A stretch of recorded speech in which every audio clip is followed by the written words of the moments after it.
ng mga kapobre.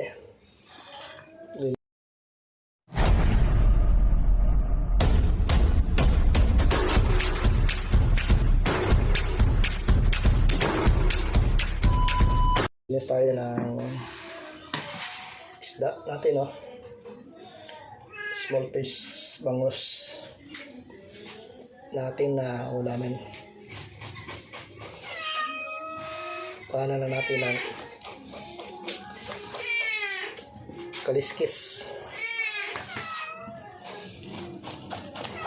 Ayan. So yung sobra bibila rin natin, bibilad sa haraw. Gawin natin tuyo na isda. Ito lang ang pagkuha ng hasa.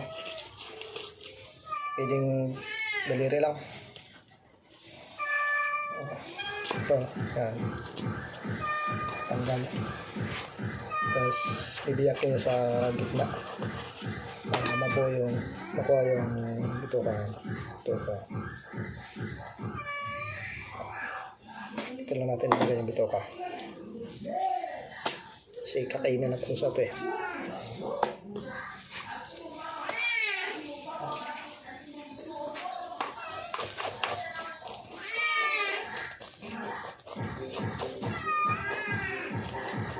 Ganyan lang ang proseso yung pagkuha ng kaliskis ng isda. Kung meron naman kayo pang kaliskis, mas maganda. Kasi ginagamit na namin kutsilyo lang. Iga yung pusa. Gusto niya yung bituka ng isda.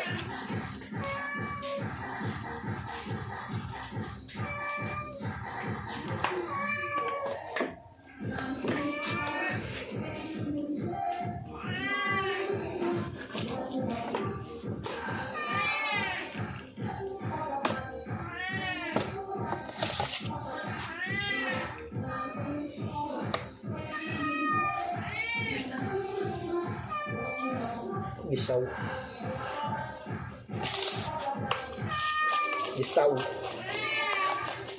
Ayan.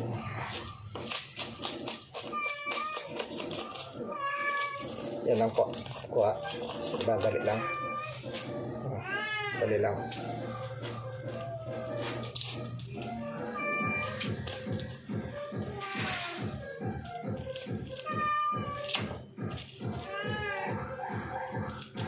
Ayan.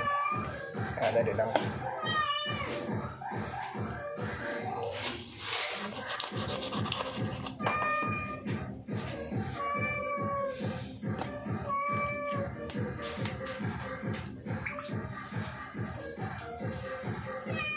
Bangus.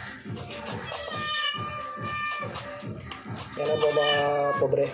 Yan, ganyan po siya pagkaliskis po. So madali lang ko yung matutunan paano yung magkaliskis ng isda mga pobre. Yan. So ngayon lulutuin na natin to. Yung iba lulutuin natin. Ating uulamin.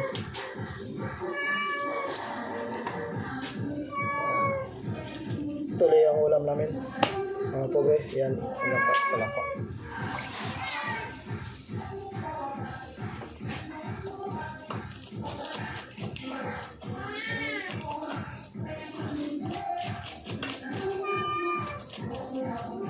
Paki-subscribe na lang po yung channel ko na Pobreng Rods. Kasi pobre lang naman talaga kami.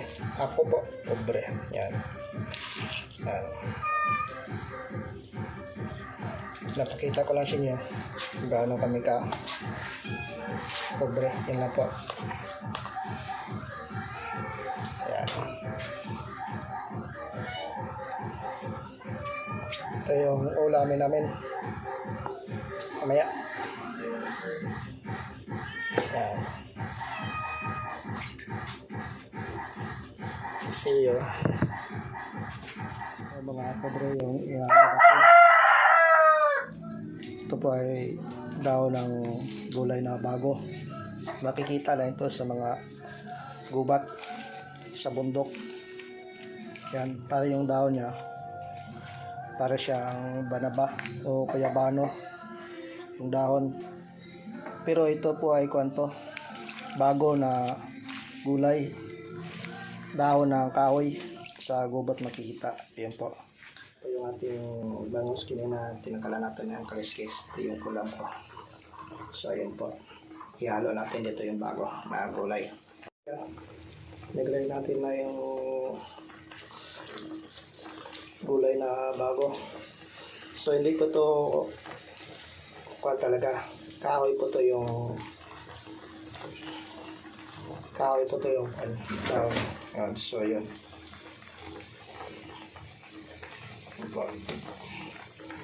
Matamis nito yung lasa niya, matamis, manamis-namis na masarap. So yan.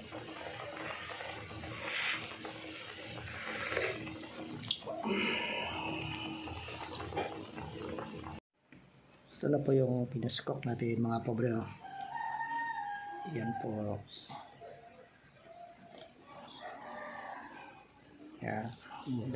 Yan. Kain tayo.